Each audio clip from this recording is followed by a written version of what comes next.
Good evening. Tonight, I'm going to tell you another strange and unusual story of the unexplainable which lies behind the veil.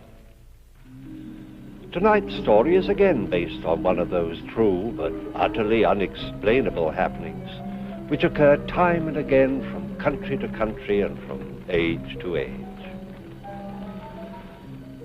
George Bosworth was a modern man of his time in every sense of the word, and had his story occurred to another, he very probably would have been the last man in the world to believe a word of it.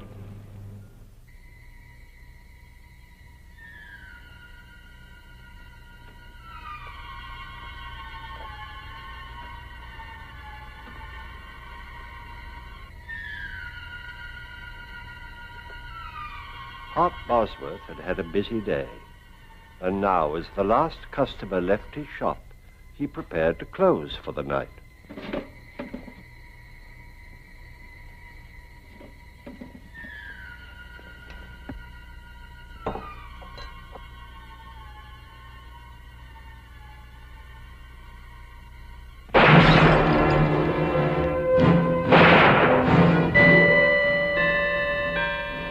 This same moment, 150 miles at sea, George Bosworth prepared to retire, completely unaware of the incredible events which were about to occur.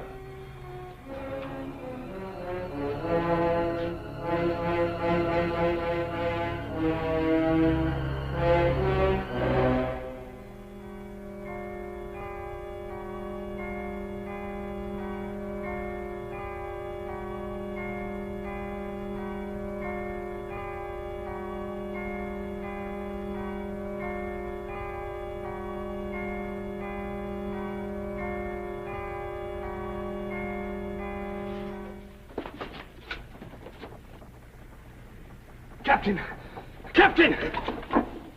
What is it, Mr. Bosworth? Captain, I've got to get back to England immediately. I'm afraid that's quite impossible, sir. Oh, please. I'm afraid something's happened. Are you ill, Mr. Bosworth? No. Well, yes, maybe. I don't know. I can't explain, Captain, but I must return at once.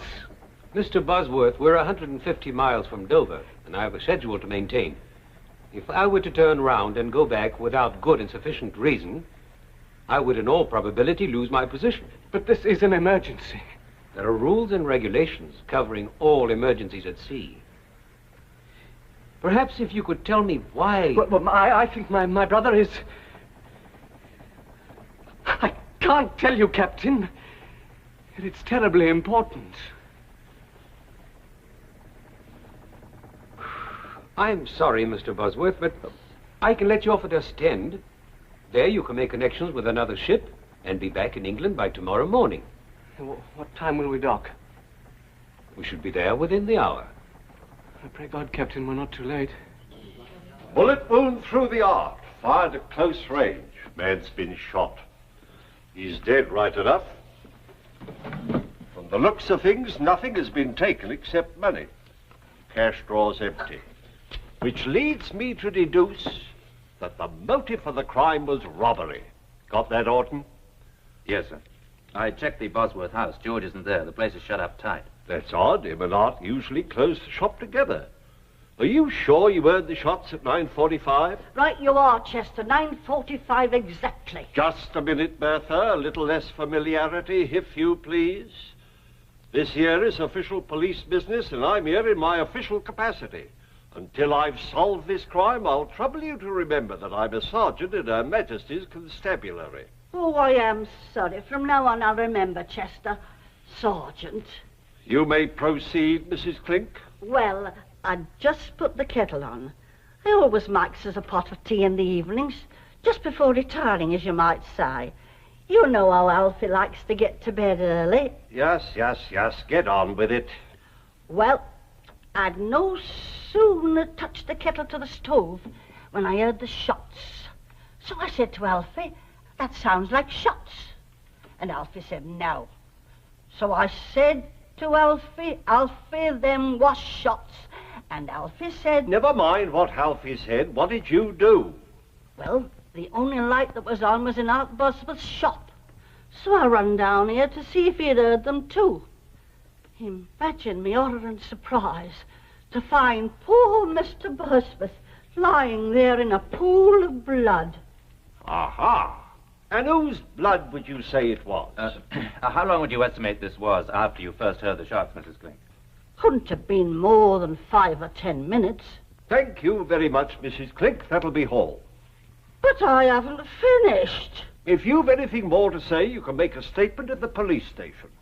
But I know who done the murder. Mrs. Clink, you saw the murderer? Yes, I did. I see. Now, Just a minute, Constable. I'll handle this.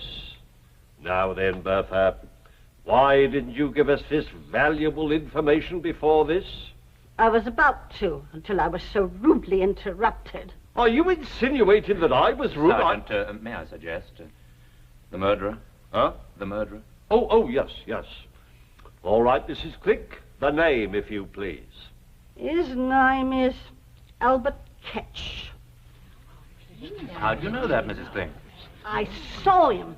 Just as I got outside, I saw him run from this very shop, as though the old devil himself was after him. Are you sure? My sight's as good as yours, Chester Willmore. Sergeant, shall I round him up? Why, yes, Constable, do that. And see if you can find out what become of George Bosworth. Why not ask Mrs. Clink, sir? I'm sure I don't know, Constable. But why not ask Miss Julie Westcott? She's his fiancée. She ought to know. I'll do that, Mrs. Clink. All right now, off with you. Home, all of you, if you please. This here shop will be closed till further notice. Move along, please. Now then, Albert, why don't you confess and save us all a lot of trouble? All nice and tidy, eh? Because I didn't shoot Art Bosworth, that's why. Aha! How do you know he was shot? You told me. Oh. What were you doing in the apothecary shop at that time? I was there to collect a debt what was owed me. What was the debt for? Well, you see, I do a bit of carpenter work in my spare time, being handy with my tools, as you might say. And I built a set of shelves for Mr. Bosworth several weeks ago. And it took you several weeks to get paid? Well, there was a slight misunderstanding between us, as you might call it. Aha! That don't mean I killed him. What was the cause of this misunderstanding? While I was building the shelves, a case of his medicines got broke. Bosworth got terrible excited. Claimed I'd done it careless like. Said they was worth more than the shelves and he wouldn't pay me. And so you killed him? That's not true. I don't even own a gun. A likely story. Why, I wouldn't be surprised if you wasn't doing a bit of poaching in your spare time. Oh, it's a nasty thing to say. Poaching's a very serious offence. I've a mind to enter charges against you. Sergeant, this man's being charged with murder, not with poaching. You hear that, Albert? The constable's right. Murder's the charge. Don't you try to throw us off the track with all this talk about poaching. Now, why don't you be a good fellow and confess and save us all this trouble? Now, look here, Sergeant. I'd like to help you, really I would. But you know I'm not the kind of man who'd kill a chap in cold blood. Albert Ketch, you're making it very hard for us. Very well. If you won't cooperate, we'll have to drag it out of you. Start all over again.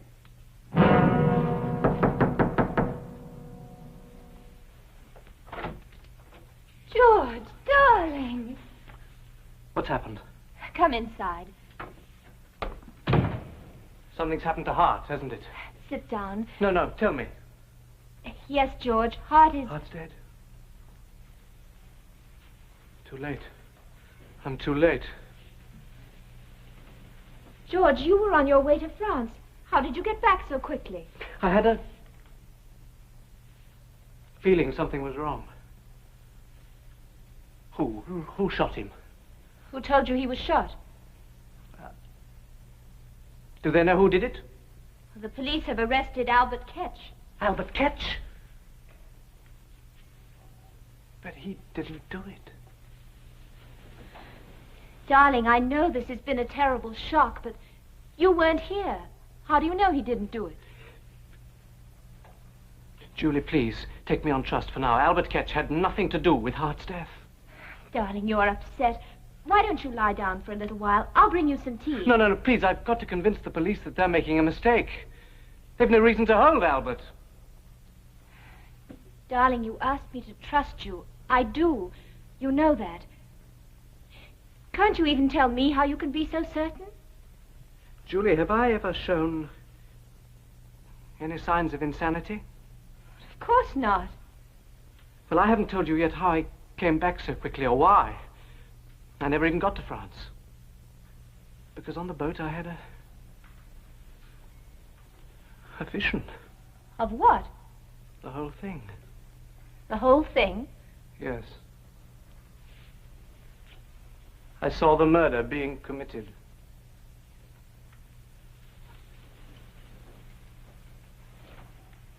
George, tell me exactly what you thought you saw. Well, I was washing, getting ready for bed, and when I looked into the basin, I saw the apothecary shop. It was exactly as if I was right there, everything as clear as it is now. You must have been dreaming. No, I saw Hart by the shelves. And then I saw the murderer come in and shoot him. You saw the murderer?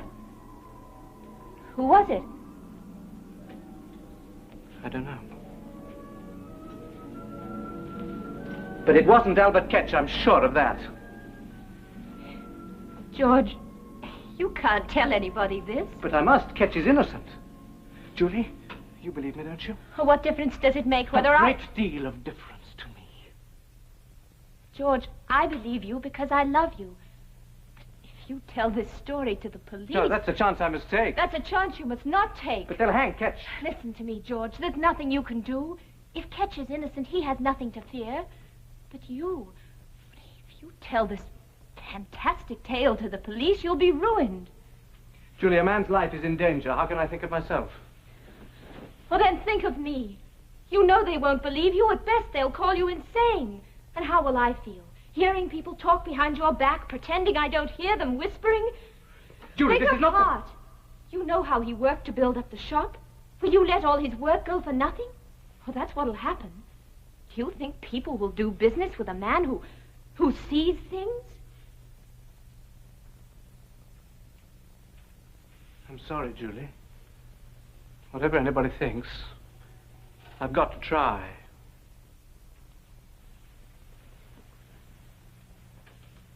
Very well, George. If you feel you must, I'll go with you. No. There's no need for you to become involved.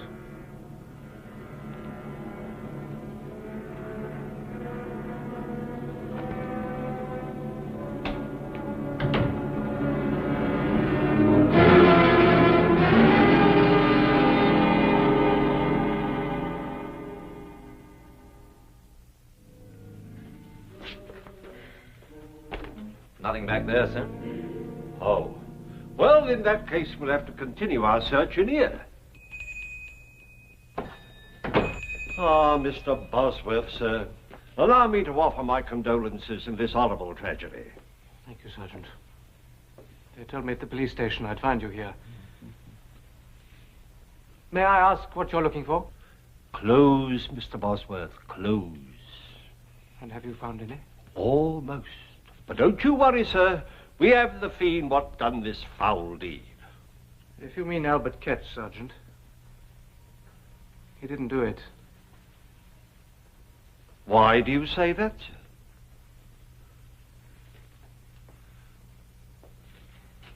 Well, I ask you again. What makes you so sure that Albert Ketch is innocent? I can't tell you, Sergeant. You'll just have to take my word for it, but Albert Ketch had nothing to do with it. Well, that's rather a large order, Mr. Bosworth. Asking us to accept your word without anything to back it up. Mr. Bosworth, sir. I assume you can prove your whereabouts at the time of the crime? Well, yes, I can. I was on a boat on my way to France. Mr. Bosworth, who else besides yourself stands to inherit your brother's estate after his death? Why, no one. I'm the only... Just what are you driving at? Now, I'm sure the constable means no offence, sir. But let me fill you in on the facts. We have a high witness what places Albert Ketch at the scene of the crime. He had motive, he had opportunity. Sergeant, have a look here.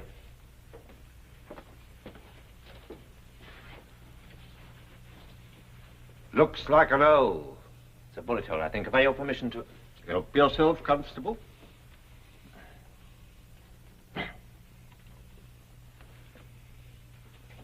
not a small caliber.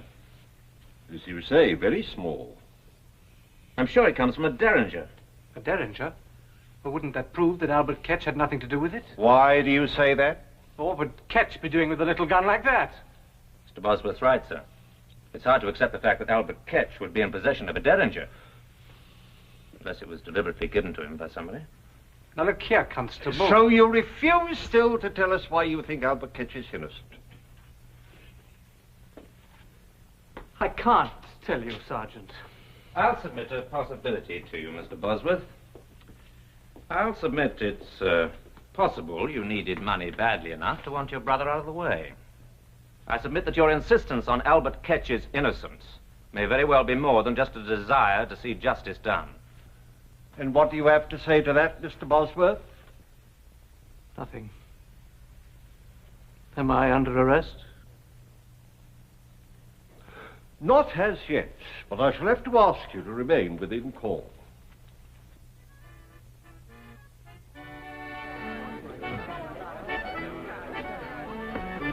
Evening, Mr. Bosworth. Oh, good evening, Mrs. Clink. Alfie and me wishes to convey our sympathy for your bereavement. Thank you. Shall we sit down for a minute? Oh, yes, Doc. Thank you. He was a fine man, your brother. A fine man. Always willing to extend credit until tie-dye, and never too proud to step in and have a lift with us. And his scales was honest, too.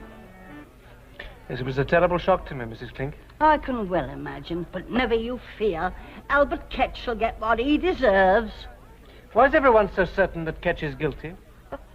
Lord bless you. Who else could it be? I saw him myself. You saw him? Of course I did. Has nobody told you? That Chester Willmore. I am the most important witness. Are there any other witnesses? Not a one, and no more are needed, I can tell you that. Of course, Miss Westcott might have seen the whole thing. Had she been there 5 minutes earlier. Julie? What's she got to do with it? Of course, she might have been killed if she had. Yeah, but tell me, how does Julie fit into all this? Well, I'd just stepped out of my house for a breath of air before putting the tea on for Alfie and me, when I sees Miss Westcott going into the apothecary's shop. And it was hardly 5 minutes later when I heard 2 shots. I runs outside, and there goes Albert Ketch tearing down the street. Naturally, I got the police. And it was hardly no time at all before they had him clapped in the pokey. Julie never said anything about it. Oh, I dare say she didn't want to worry you. So it's the first time I've ever known her to worry about anyone. What do you mean by that? I'm not the one to talk about a body when they're not present to defend theirself. But everyone knows as how Miss Julie Westcott considers herself much better than us common folk. What are you saying, Mrs. Clink? It's truth. Ask any of the girls. They'll tell you. Her and her fine talk about position and money and station in life. But she wasn't fooling your brother none. No, sir. She wasn't pulling the wool over his eyes. Oh, you poor boy, I've upset you with me wagging tongue. Alfie always says I talk too much. But don't pay any attention to me. You better get home and get some rest. And I'll be saying good night.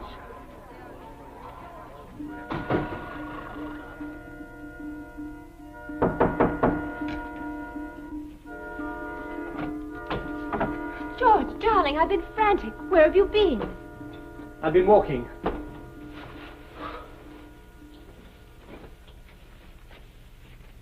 The police think I'm involved in Hart's death. George, are they mad? How can they think you had anything to do with it? They have the murderer. No, they haven't. Ketch is no more guilty than I am. Will you stop saying that? The police think he's guilty. Isn't that enough? No. Why are you so intent on seeing him hang? I'm not. I just don't like seeing you so upset, that's all. Julie, was there ever any trouble between you and Hart? Of course not. You know how fond of him I was. Except, well, he thought I was too ambitious, didn't he? Well, Hart was an old-fashioned man. He thought a woman's place was in the home. George,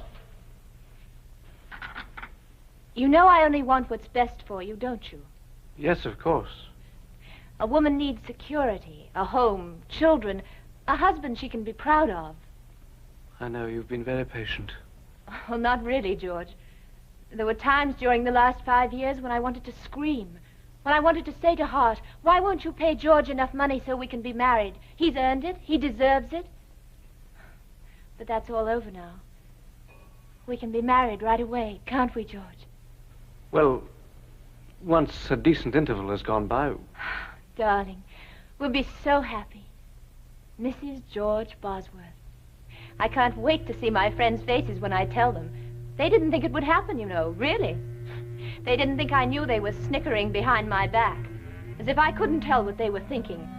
That Julie Westcott, she isn't getting any younger. If George doesn't ask her soon, she may not get any more chances. Aren't you exaggerating just a little? Well, perhaps, just a little. Now, promise me you'll think only happy thoughts while I make us some tea.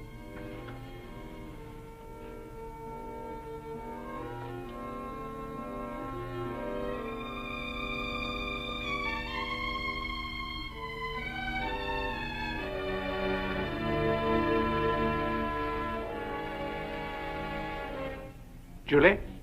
Yes, dear? About Albert Ketch. I've been thinking perhaps you're right. There really is nothing more I can do. I'll see that he gets a good solicitor, of course. That's very generous of you, George. And as soon as I can, I'll put the shop up for sale. And then we'll be married and we'll move to somewhere... What's the matter?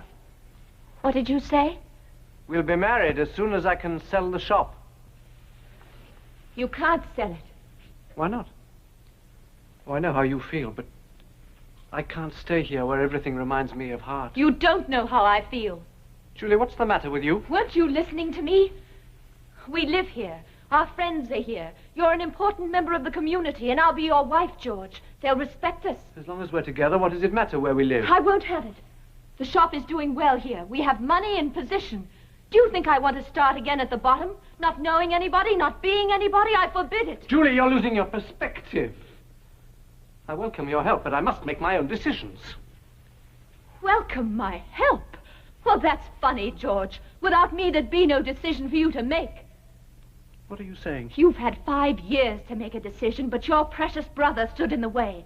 Well, I made it for you. He's gone, and I won't let you throw away everything I've worked for. George, listen. I did it. For you, for both of us. How could you? Julie. I wanted you.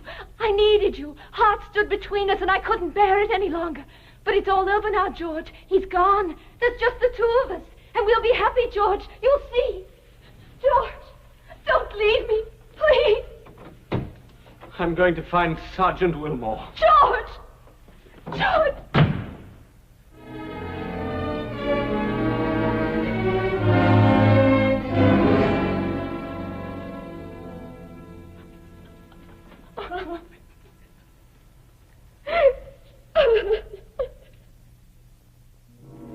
And so George, shocked and stunned as few men have had the misfortune to be, did his duty as he saw it.